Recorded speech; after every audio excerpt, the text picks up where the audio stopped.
Olha só, ontem a gente abordou esse tema aqui, o que eu recebi de ligação e estava entrando no meu prédio e o porteiro disse: seu Enio, muito obrigado, o que o senhor falou, o que o senhor estava defendendo lá no programa com Gustavo e Dinarte, esse sufoco a gente passa todo dia e não tinha ninguém falando disso pra gente, todo mundo passando em branco, muito obrigado e tal, não sei o quê. Gente, a realidade de pessoas que usam transporte coletivo é muito grande. É muito grande. É muito grande. Tem uma coisa, olha, você veja só. Quando a gente vai ver o comportamento da pandemia no Brasil, vamos falar em Natal.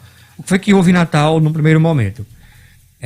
Se lembrem que os bairros de maior contágio eram os bairros da Zona Leste e Zona Sul.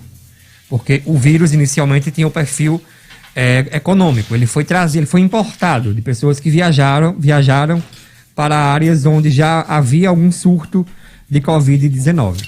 Essas pessoas, historicamente, elas têm condições de seguir mais afinco as orientações que são dadas.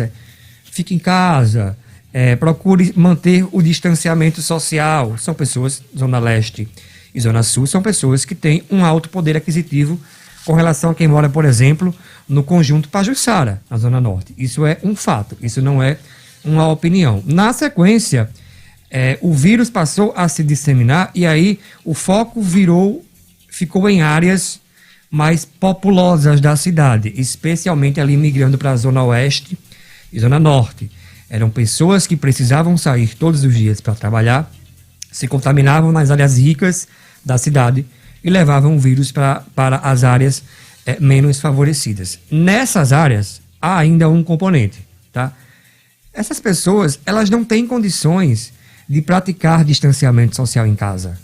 Eu tenho condições na minha casa, minha mãe e eu, a gente consegue manter um distanciamento. Mas vá para uma casa onde 5, 6, 7 pessoas disputam espaço. Uma casa que às vezes tem dificuldades básicas com acesso à água, dificuldades básicas.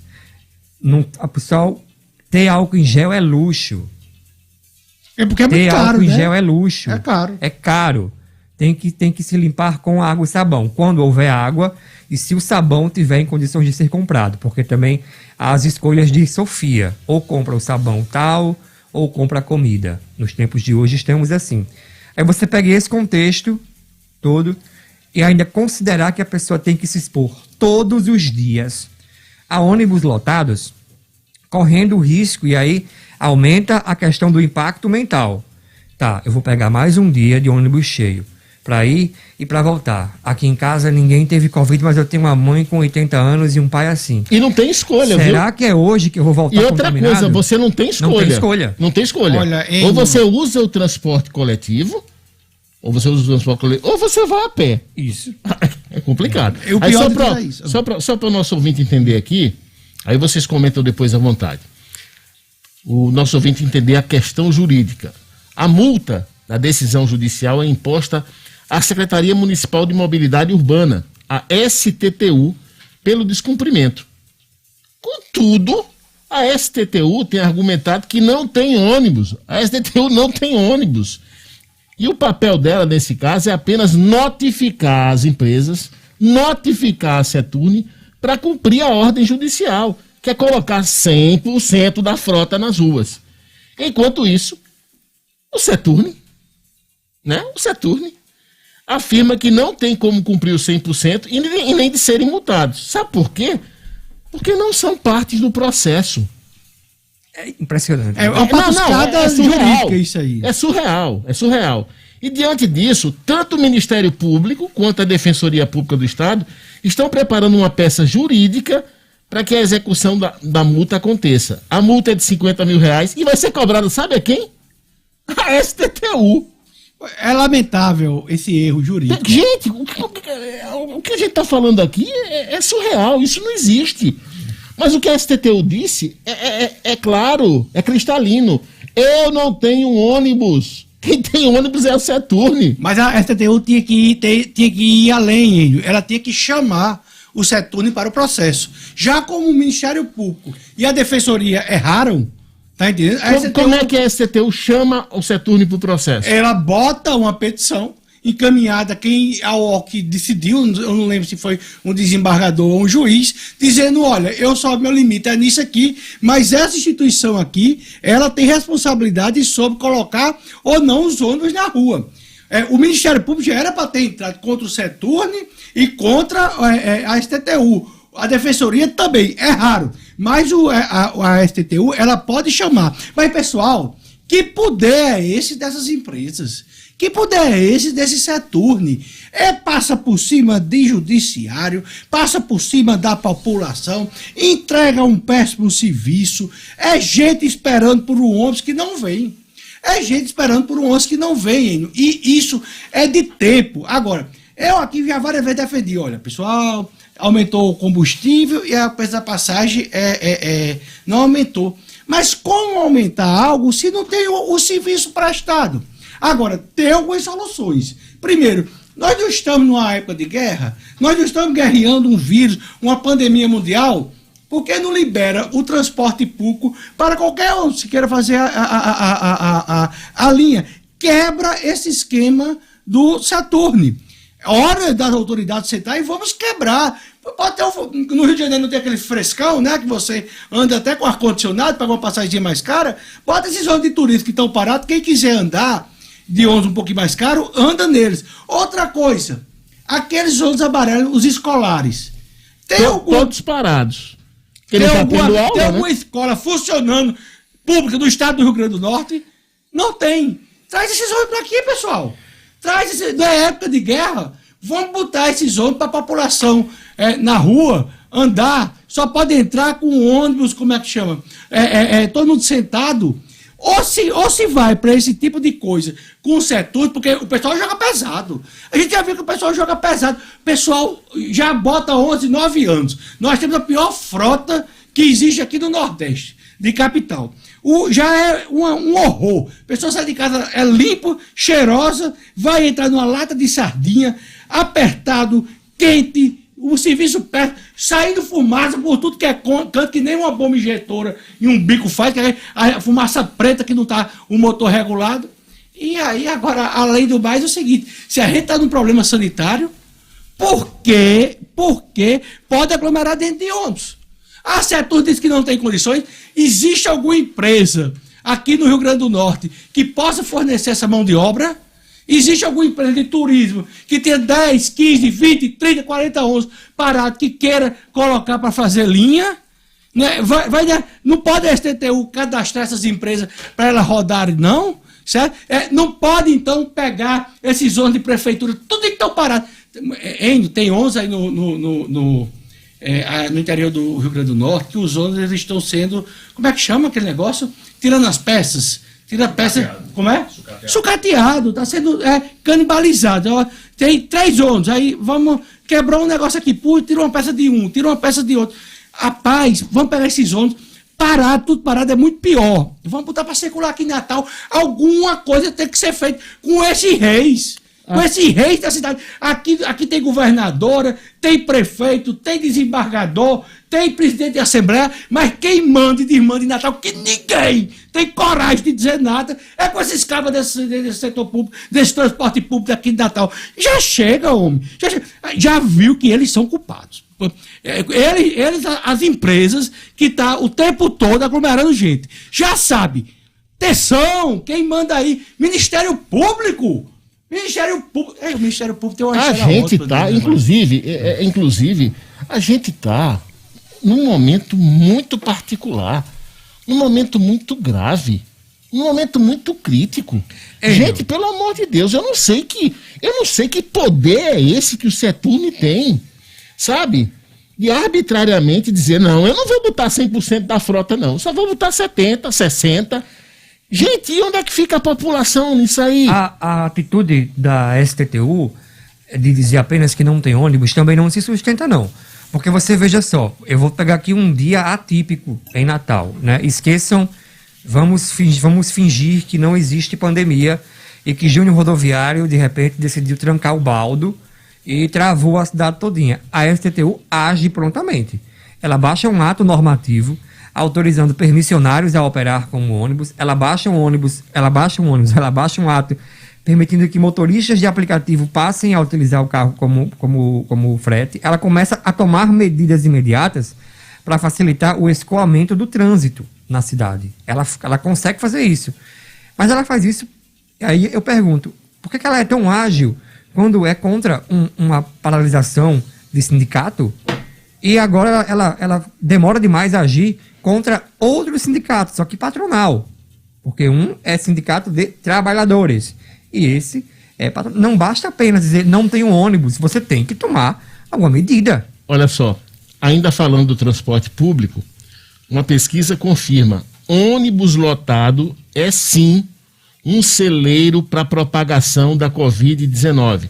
Os detalhes com Ciro Marques. Muito se fala aqui em Natal que a superlotação dos ônibus tem sido fundamental para a transmissão do vírus. Mas para que não reste dúvidas de que isso realmente existe, nós procuramos o Laboratório de Inovação em Saúde, o LAIS, da UFRN, que confirmou sim que o transporte público lotado é um celeiro para novas contaminações, conforme ressaltou o pesquisador da instituição, Leonardo Lima. Os ônibus, eles têm os corrimões, né, a maçaneta, a parte das cadeiras, onde frequentemente os passageiros se seguram durante o transporte, e que com a falta da higienização adequada também são fontes importantes de infecção. Caso uma pessoa, por exemplo, contaminada, toque esses objetos, faz com que outras pessoas, porventura, se contaminem também. Olha, e mesmo que se diga que há um controle e uma preocupação com a higienização dos ônibus, segundo o pesquisador do LAIS, Leonardo Lima, se os veículos estiverem lotados, não adianta limpá-los e nem usar máscara. Esse tipo de ajuntamento de pessoas no ambiente fechado, especialmente agora no período de chuvas que a gente está enfrentando, que faz com que os ônibus transitem com as janelas fechadas, favorece a disseminação do vírus. Quando a gente está falando especialmente aqui de uma doença respiratória, as pessoas, mesmo estando de máscaras, elas não cumprem o distanciamento mínimo que a gente exige, por exemplo, no comércio. Então, num ambiente que cabe 30, 40 pessoas, se eu coloco 50, 60 pessoas, esse ajuntamento de pessoas faz com que a respiração presente naquele ambiente, o ar presente naquele ambiente que é pouco renovado, se porventura tiver uma pessoa ali infectada, ela certamente irá disseminar a infecção para outras pessoas presentes naquele ônibus, e fica muito difícil fazer esse tipo de rastreio. Então, nesse sentido, a gente tem clara certeza de que o transporte público e as aglomerações frequentes que a gente tem observado desde sempre, mas em se tratando de uma doença respiratória, especialmente do ano passado para cá, é uma fonte importantíssima de novas infecções. Realmente é uma situação preocupante. Ciro Marques para 96 FM.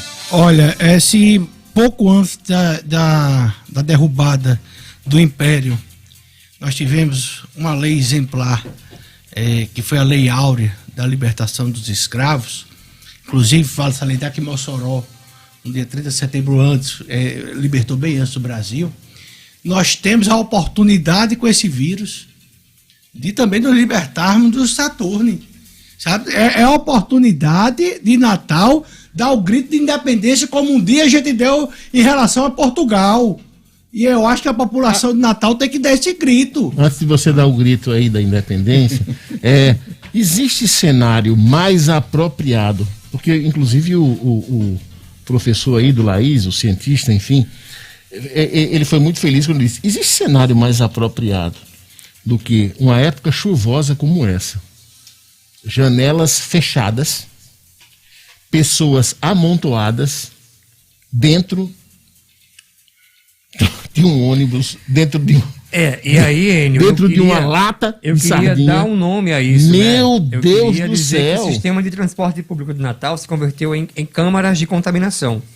Porque é tudo fechado, em tempo de chuva é tudo fechado, assim como houve lá em Manaus. As câmaras de asfixia, onde pacientes morreram por falta de oxigênio, aqui temos as câmaras de contaminação. Incubadoras. Que são os ônibus, a situação a que chegamos com o sistema de transporte público de Natal. Eu espero que essa crise seja um processo detonador de algo maior. Gustavo lembrou bem.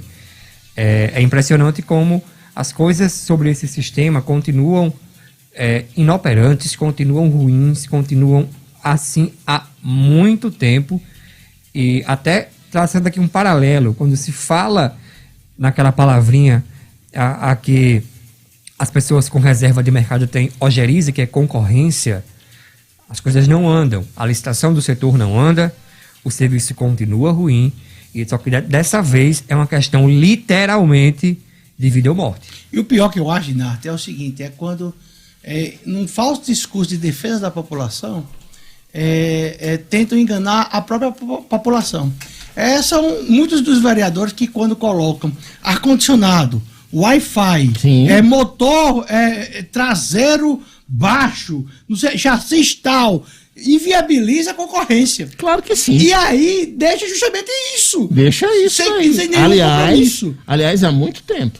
Há muito tempo. Aí o vereador chega assim e diz, olha, preocupado com a população, nós vamos botar o Wi-Fi. Não tem nada de preocupado com a população. É para deixar tudo do jeito que tá. Pra deixar e chegar na hora da eleição, chega lá, ó, bater na porta do setor e dizer, me ajude aí. Não é, vamos aqui.